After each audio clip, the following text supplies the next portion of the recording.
rakaat qabliyah subuh khairum minad dunya wa ma fiha, lebih baik daripada dunia dan seisinya. Apa makna hadis ini? Kalau qabliyah subuhnya saja lebih baik daripada dunia dan seisinya, apalagi solat subuhnya.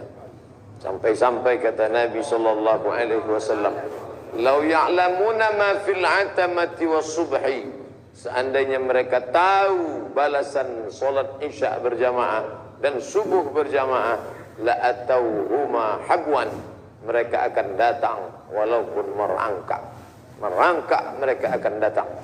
Dan setiap langkah itu, wa naktubu ma qaddamu wa asarahum, kami tulis setiap langkah tapak kaki mereka.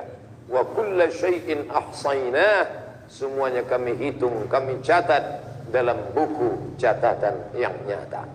Setiap langkah kaki, langkah pertama menghapus dosa, langkah kedua mengangkat derajat, langkah ketiga menghapus dosa, langkah keempat mengangkat derajat.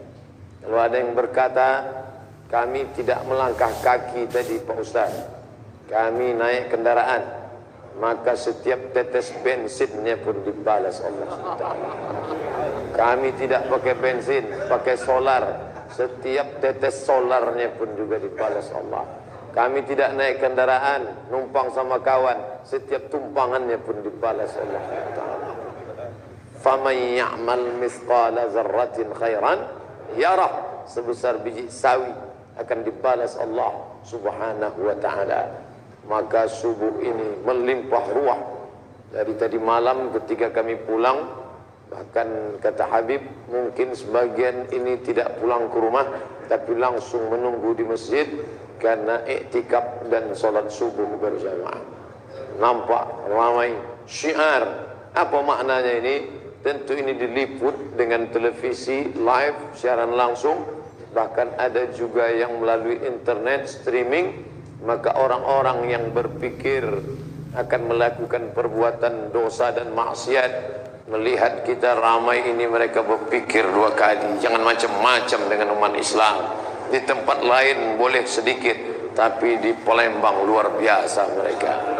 Jangan macam-macam dengan umat Islam. Nampaknya mereka sedikit kalau di tempat yang lain, tapi pada solat subuh, kalau solat subuh sudah macam solat Jumat, disitulah gentar, disitulah akan merdeka Palestina. Allahu Akbar. Palestina kata orang tak mungkin merdeka Pak Ustaz. Allah berjanji dalam hadis Nabi sallallahu alaihi wasallam, sampai-sampai batu pun akan berkata, apa kata batu? Ya abadallah, wahai hamba Allah, hadza kafirun uqtulhu, ini di belakangku ada orang kafir bersembunyi yang tidak bersaksi menolong agama Allah, hanya pohon syajaratul gharqad. Subhanallah, Masya Allah, hari ini Palestina ditumbuhi tanaman yang hijau. Mata kita melihat dari perbatasan Rafah, dua kota yang dipisah, satu diambil oleh Mesir, satu masih dijajah oleh Israel, dan pokok-pokok kayu gharqad tegak berdiri seperti pinus. Mereka sengaja menanamnya karena akan menanti kedatangan Mesias, sang juru selamat yang dijanjikan di akhir zaman. Tapi janji itu pula yang ditagih, diminta orang beriman dengan ramainya mereka solat subuh berjamaah. Mudah-mudahan kita termasuk orang yang istiqomah sampai akhir hayat, insyaallah. Amin ya rabbal alamin. Suatu ketika saya diundang, baru pulang dari kuliah tahun 2008. Lalu salah seorang bupati, namanya Kabupaten Rokan Hulu di Riau, mengundang saya tausiah di Islamic Center ibu kota Pasir Pangarayan. Ketika saya sampai, kata protokol, ini Ustaz, jamaah yang hadir 3.000 orang.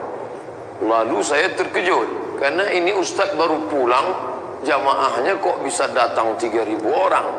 Saya sudah pede betul, ini hebat betul Ustaznya. Setelah mau pulang, saya telusuri kenapa ramai, rupanya pakai absen.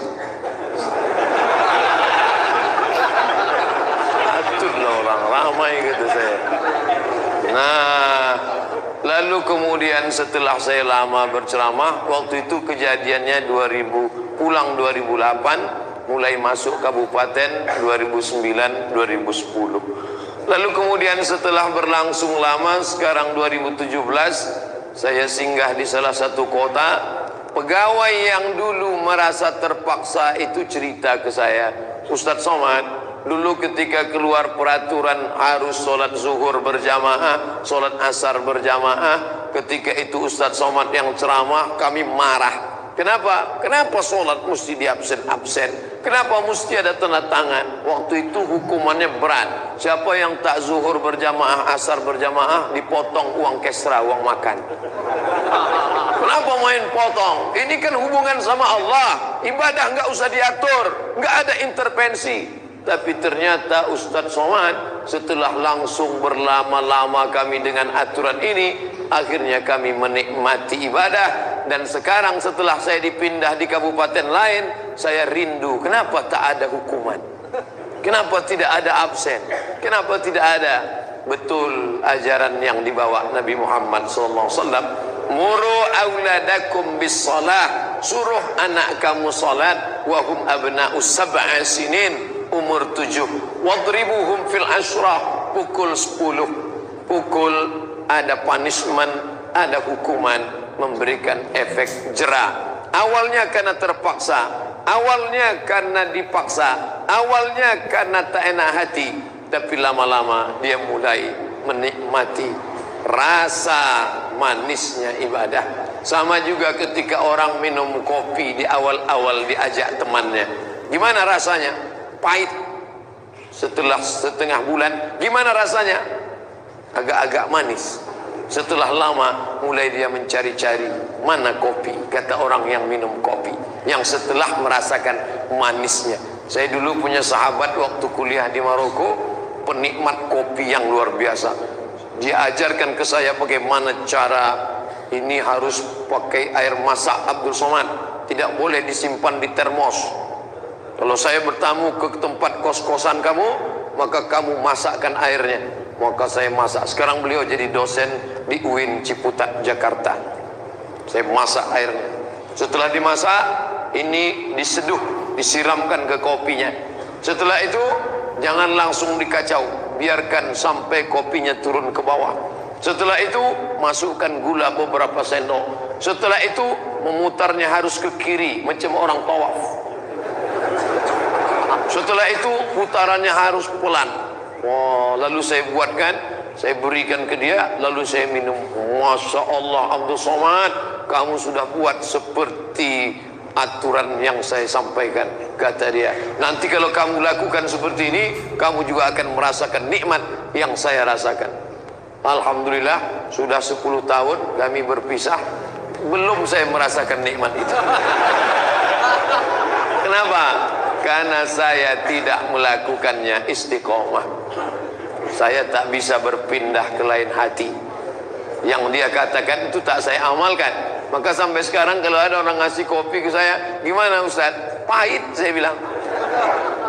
Lalu kemudian saya mengkhususkan bulan Februari dan bulan Agustus itu ceramah ke perkampungan, desa-desa tertinggal yang tak tersentuh oleh para penceramah-penceramah. Saya diajak